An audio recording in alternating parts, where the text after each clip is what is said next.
In 2.1, we're going to be looking at two different ideas, combination of functions and compositions of functions. So the biggest thing that I don't want you to struggle with, and I'm going to emphasize as we go through this section, is notation. Because most of the notation is just your instructions.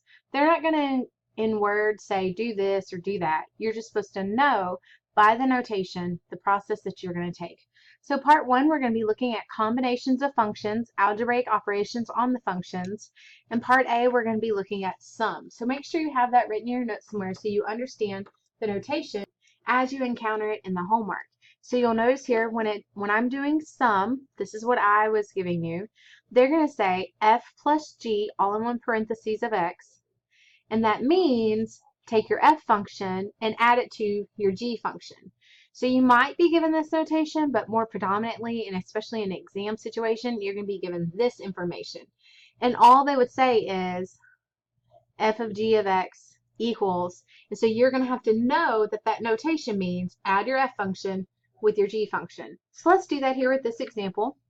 So if I was given f plus g, all in parentheses of x, it's meaning add those two functions together. So I'm going to take my given f function, this information would be given, and my g function and add that together. So essentially I'm saying f of x plus g of x. So I'm going to take my f of x, which is negative x minus 1, and add it with my g of x.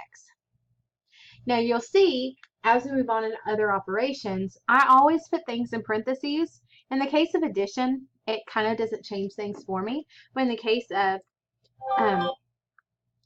subtraction, multiplication, or dividing, it could change up something. So I just try to get in the good habit of always doing parentheses. But once I get to this step, I can see that I'm just going to be combining like terms. So I have an x squared. I have a negative x. Negative 1, that would be a negative 2. So this would be my final answer. So as you're working these, you're going to notice that your final answer is not going to be 2, 4, 0, any kind of numeric value, but a new equation with x's being left in it. So just try not to over combine or over smush that problem together. Let's do another example. It says given these equations, 7x, 3x minus 9, negative 12x squared minus 24x was 36. So given these three, they're going to ask us a bunch of questions of these. And you're going to see this example going forward as we continue on in the notes. They want us to find and simplify g of x plus h of x. So they could have written it as g plus h of x. But in this case, they've already gone on and simplified it and said g of x plus h of x. So I'm going to take my g of x equation, 3x plus 9, and I'm going to add that with my h of x equation, negative 12x squared minus 24x plus 36. And I'm just going to combine like terms to simplify this down. So there's my x squared term. I've got a 3x and a negative 24x. That's negative 21x, 9, and 36. And that gives me a positive 45. I'm going to stop right there, and that would be my answer. So you can see in these problems, just adding two together, the main thing we have to learn is not combining like terms. We know that. It's this notation and understanding that that's our instructions of what we need to do. So in part B, we're going to be looking at the difference or subtracting them. So definitely write this down. Difference means f minus g of x, which is equal to f of x minus g of x. And this is where your parentheses are going to come in handy as not to mess up your problem. So you'll notice in this example, and you'll notice in these notes, we have quite a few examples and a lot less of definitions and words like the previous sections. Same three equations you saw in the last one, but this time they say find and simplify h of x minus g of x. So I'm going to take my h equation, negative 12x squared minus 24x plus 36. I'm going to subtract off my g equation, 3x plus 9. You must use parentheses. If you don't use parentheses here, you will have a sign error. You'll remember to subtract the 3x, but you'll forget that you're subtracting the 9 and mess up that last term. Then get furthermore frustrated when you enter it in the homework and it says it's wrong, but you can't see that small detail. Once I've written this as my first stuff minus my second stuff, I'm going to distribute this negative to the 3x and to the 9, so I change all my signs. I like to use, in this case, I'm using a pencil. I like to use a different color pen or pencil so I can see that I did have a subtraction problem, but this markings here that I've done was just changing of the signs. Now it's all addition, so now I'm just going to combine like terms like the previous two examples. Negative 12x squared, I'll see I have a negative 24, negative 3, so it's negative 27x, 36 and negative 9 gives me positive 27. Just use your calculator as you go to help with these coefficients. And so this would be my final answer. So again, it's crucial that you use your parentheses as you're doing your subtraction because you're going to have sign errors and thus miscombining of these terms if you mess it up. So those are our first two operations, sum and difference. The next one we're going to look at is product and quotient, or multiplying and dividing. So you can see part C here. Again, let's pick up our notation.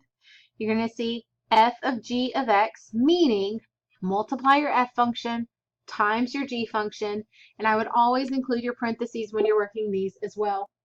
So it says find and simplify f of x times h of x. So that means I'm going to take my f equation and multiply it by my g equation. So I'm going to say f, that would be 7x. My h would be negative 12x squared minus 24x plus 36. And then if I go in here, I have something times something, so I'm going to have to multiply this together. It does say find and simplify. So in this case, I'm going to have to distribute this out. So 7x times negative 12x squared gets me negative 84x cubed. Just use your calculator to help you as you go. 7x times negative 24x is negative 168x. 7x times 36 gives me positive 252x. Don't let it freak you out that you have such large numbers. Just use your calculator to help you do the arithmetic. Don't mess up your negatives along the way. And then that would be my final answer. Don't overwork it or oversimplify it by trying to put together things that do not have the same variable. Let's see, 7x and negative 24x, that should have been a squared there. So when you're working with product, you're just going to be multiplying them together. We already know how to multiply things together. In this case, it was distributing. If you had more going on in that problem, you might have to FOIL it out. So just make sure you're good with those foundational skills. Okay. The last operation we're going to look at is the quotient function. Now, when you're looking at quotient, again, in our notes, let's just have kind of our note taking here. And a lot of times you're going to see this as f over g written vertically of x, but it still means the same thing, meaning take your f of x, divide it by your g of x. Now, they'll make special precautions to make sure that g of x does not equal 0. And we saw that with our domain and range ideas and functions in previous sections on how we can't have division by 0 because that affects our domain of our function. So when we move into quotient functions and combinations using that quotient, we do need to take into mind domain. So again, same equations, and this time it's asking for find and simplify h of x over g of x. And they even say, hint, you will need to factor. So we're still going to have to be pulling those Unit 1 concepts and skills, and you'll see that through the remainder of this course that we're going to build every chapter. That's why contact me, seek help if you're struggling along the way. So I'm going to take my h of x, that's negative 12x squared minus 24x plus 36. I'm going to divide it by my g of x, which is 3x plus 9. Now they said, hint, you will need to factor. So we're going to have to factor these out. In the top, we're going to factor first by GCF. I notice that they're all divisible by 12. And I really like my squared term to be positive, so I'm going to factor out a negative 12. This leaves me with x squared plus 2x minus 3. And just focusing along the numerator here, I can see that I could probably go ahead and factor this as well. So negative 12 is going to stay out front.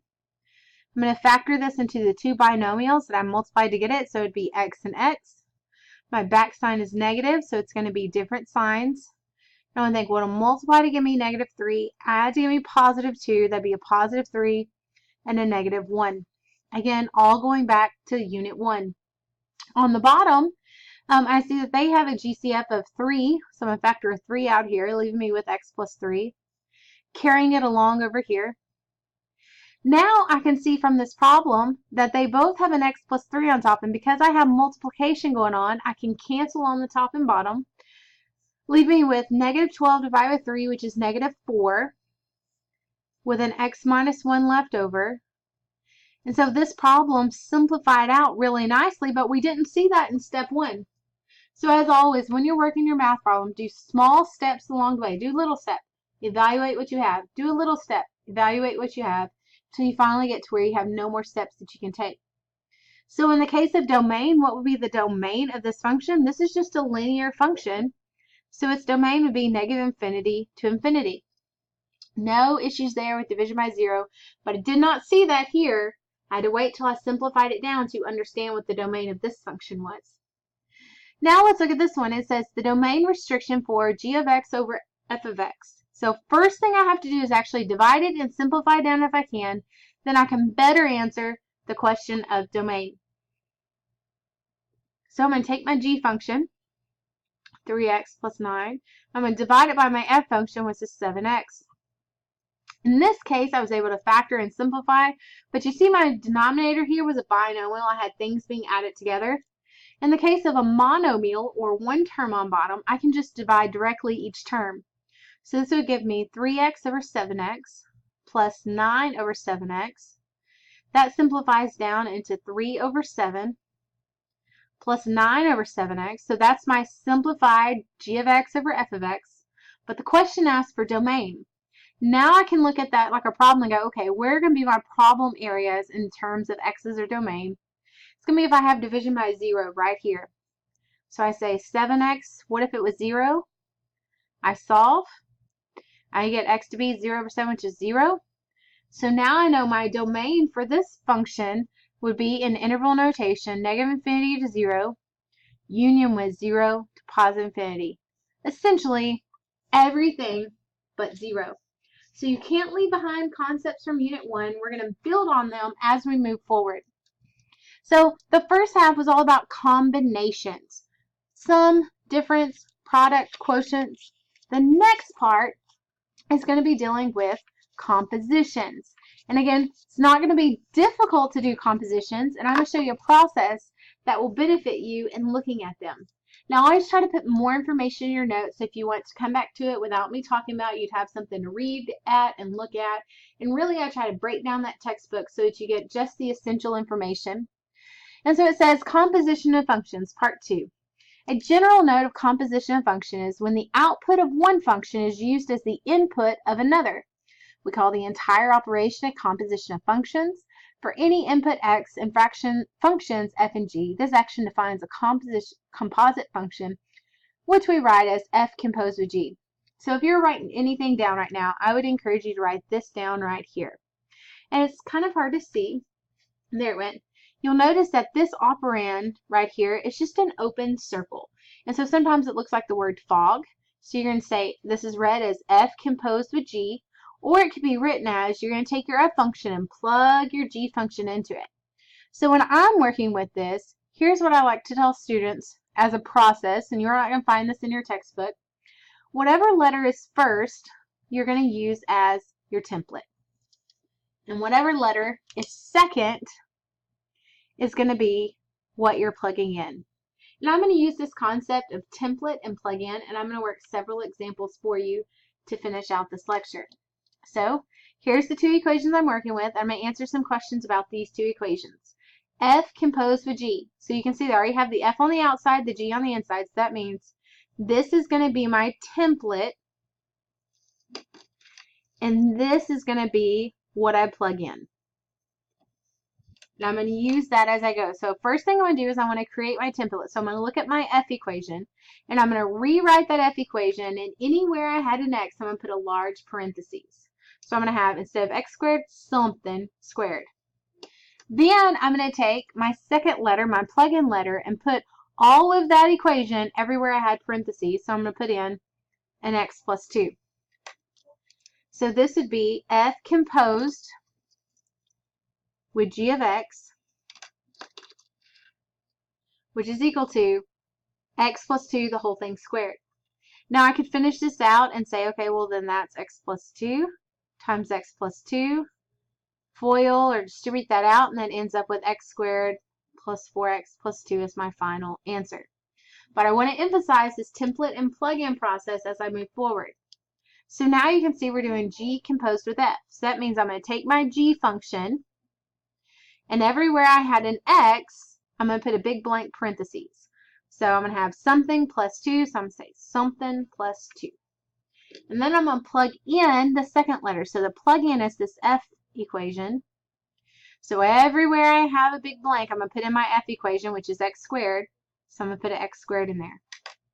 Now in this one, there's really nothing more I can do. X squared plus 2 is all I get. So that's my answer. Let's work another one. Use the functions provided to find f composed with g and g composed with f. So these are the equations. So first one, if I want to do f composed with g, and sometimes it's helpful to use different colors to kind of illustrate this, then I'm going to take my f function and I'm going to rewrite it with large parentheses everywhere I had the x. Then the second letter is your plug-in letter. So you're going to plug in 3 minus x everywhere you had a parentheses. Once you get your template and you get it plugged in, it's just a matter of solving or simplifying, better word. So it would give me 6 minus 2x plus 1, and then combine like terms, so negative 2x plus 7. Now they also asked me for g composed of f, so I'm going to say g. So I'm going to rewrite my g equation, 3 minus something. And then f was the second letter, so that's what I'm going to plug in. So I'm going to plug in 2x plus 1 everywhere I had a parentheses. Once I get it all plugged in, I'm just going to simplify. So 3, I'm going to distribute that negative, so minus 2x minus 1, and combine like terms. So 3 and negative 1 give me a negative 2. So once you get it all set up and plugged in, it's just a matter of combining like terms and simplifying. So these are 2 examples. The next page I want to do is going to work with a couple equations, but we're going to do a few different things to it. And I like this example a little better because this notation here is going to be what you're seeing most often. So it says, given that f of x is equal to negative 6x minus 4 and g of x is equal to 9x minus 1, determine each of the following. Make sure to fully simplify your answer. So part A, they want me to do f composed with g of x. Again, first letter is your template that you create. Second letter is what you're going to plug in. So first letter is my template. So I'm going to take my f equation here, and I'm going to rewrite it with a large parentheses everywhere I had an x. And then my second letter, g, is what I'm going to be plugging into this. So this is 9x minus 1. Now it's just a matter of simplifying, so I'm going to need to distribute negative 54x plus 6 and combine like terms. So this gives me a final answer of negative 54x plus 2. Let's do it again. G composed with f. So there's my template. That's what I'm plugging in. So I'm going to start with my g function, 9x minus 1. So I'm going to say 9 parentheses minus 1. I'm going to plug in my second letter into those blanks. So I'm going to say negative 6x minus 4. And then I'm going to solve from there. So distribute. That gives me negative 54x minus 36 minus 1. And combine terms. Now, C and D is the reason I want to work this problem because they look a little different, but same process. So part C. What if I wanted f composed with f of x? So that means I'm going to take the first one, that's my template. So I'm going to go up here to my f equation. I'm going to say negative 6 large parentheses minus 4. The second letter, I don't care if it's the same or not, the second letter is what I plug in. So I'm going to take negative 6x minus 4 and plug it into my blank. So don't let the letters confuse you, just follow your same process. 36x plus 24 minus 4. So 36x plus 20. And that would be my final answer. So let's do D. Now I want to do G composed with G of x. So template, plug in. Write your G function, 9 parentheses minus 1. Plug in your second letter, which is G, so that's 9x minus 1. Distribute, 81x minus 9 minus 1. Combine terms. So don't let it fool you or throw you off that you have the same letter when you're doing that. Again, you just follow a template, plug in each and every time. So I hope this helps with your Unit 2.1. Please let me know if you have any questions along the way. Just shoot me a Canvas message.